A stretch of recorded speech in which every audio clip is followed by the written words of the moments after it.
هلو هلو، ازيكم عاملين ايه؟ يا رب تكونوا بألف خير. welcome back to my channel. فيديو النهارده هاخدكم معايا فلوج في يوم ان شاء الله ما يكونش ممل. اول حاجه صحيت الساعه 5:30 الفجر. معظم ايامي، يعني مثلا اكتر من 95% من ايامي بصحى بدري، تقريبا الساعه 5 او 5:30 بالكتير.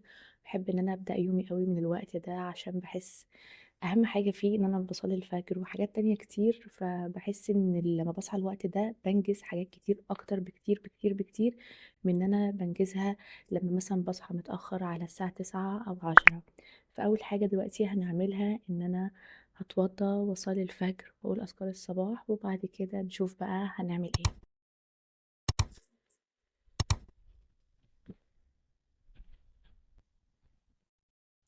اعذروا شكلي بالاسدال لاني عامله شبه الكرومب حرفيا، بس لابسه تحتيه هودي عشان حرفيا الدنيا ساقعه جدا. المهم هقعد دلوقتي اقول بقى اذكار الصباح وهقعد اسبح شويه لحد الشروق ان شاء الله.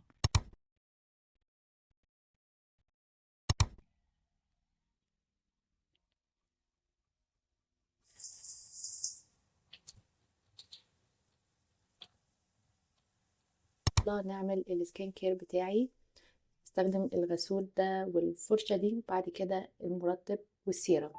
يلا بينا.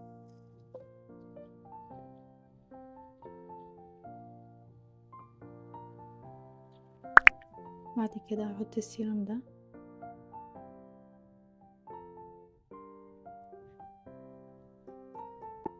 بعد كده هحط الكريم ده.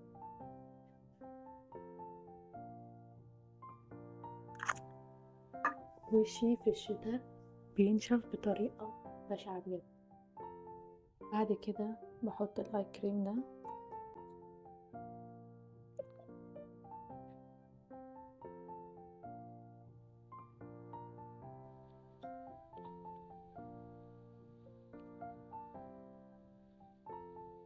حاسه ان الاضاءه كده احلى شويه، فهفضل ماسكاها كده على مود الكلمتين دول. بحس ان انا لما بعمل سكين كير بسيط وسهل ده بيخليني ان انا دايما اعمله ما كسلش، لكن لما بعمل روتين طويل عريض فيه مليون حاجه ده بيخليني انتظم مره التانية التالتة، بعد كده بكسل اعمله. فكل ما قللنا الحاجه بس عملناها كل مره كل ما كان افضل ان انا اعمل حاجات كتير خالص وبعد كده اكسل اعملها. وهي يلا بينا. عصافيرتي صحابي بحط لهم اكل بيجي ياكلوا كل يوم عندي. بستناهم بجد كل يوم، بيكون شكلهم عسل قوي. انا رجعت تاني، عملت كوب قهوة في المج الكيوت قوي قوي ده، وهتكلم معاكم شوية. الحمد لله انا صحيت اتوضيت وصليت الفجر وقلت اذكار الصباح وخدت دش. بس طبعا ده مش العادي ان انا اخد دش الساعة 6 الصبح، بس عشان النهاردة رايحة مكان أول مرة أروحه وخروجة مختلفة، فحبيت إن أنا أكون فايقة يعني وكده.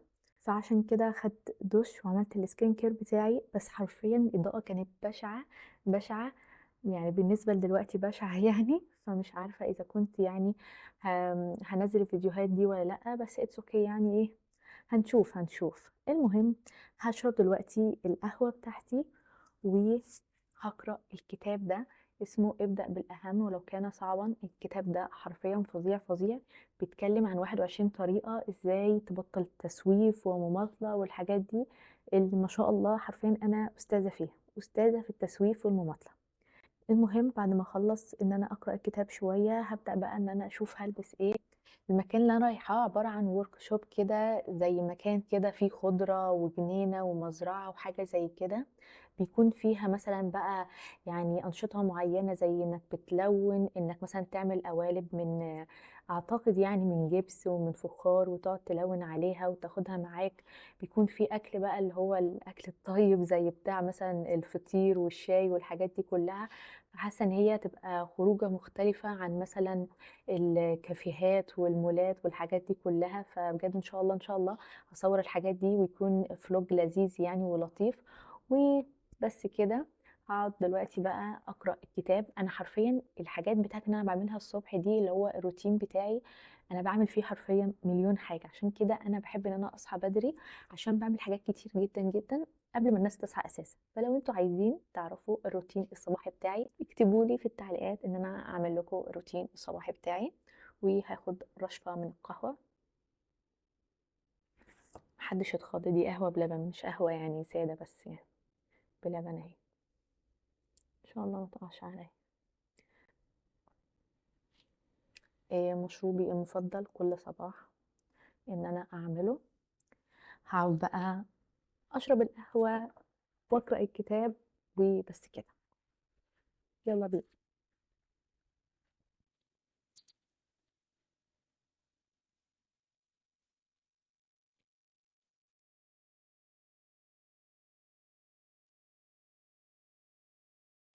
يلا بقى ننقي مع بعض هلبس أنه طقم في دول.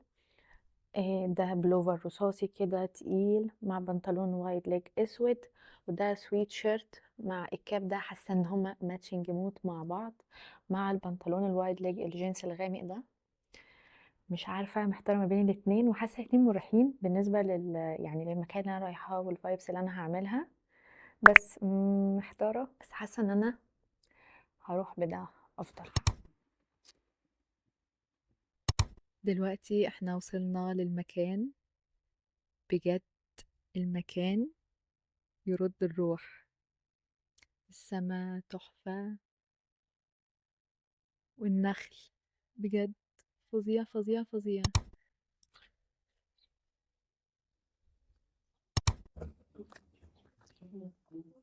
ده اوتفيت، بس البنطلون وايد ليج ده مع سويت شيرت ده والكاب الشنطة دي والسنيكرز دي، بس كده.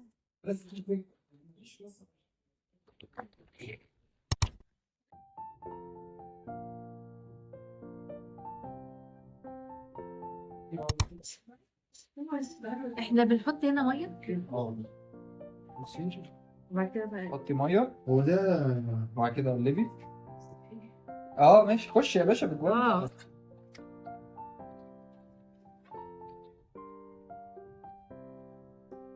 المية كلها ولا بتنتهي؟ يعني حط حبه وقلب. الموضوع ممتع نفسيا قوي. بس يعني عايزه تدوسي بايدك، خش عادي.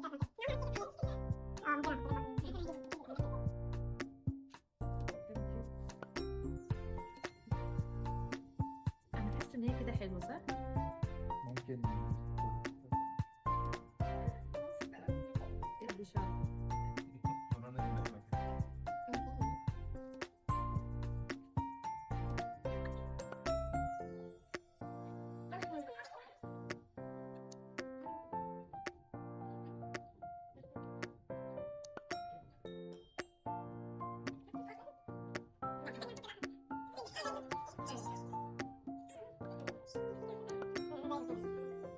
محتاج نقسمها مؤقتا عشان نصب أول جزء.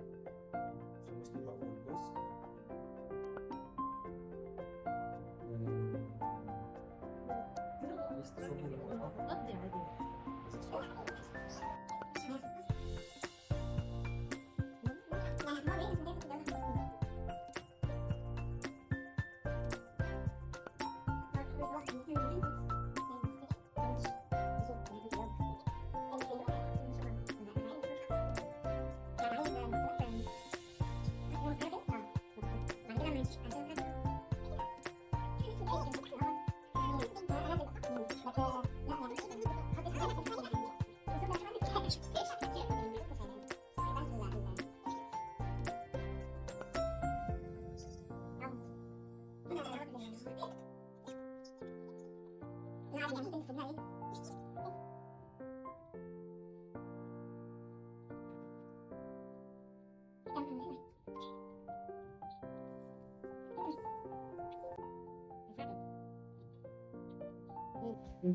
بس كده.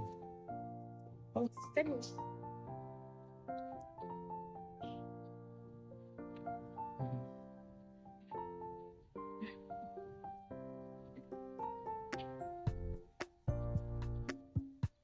خلينا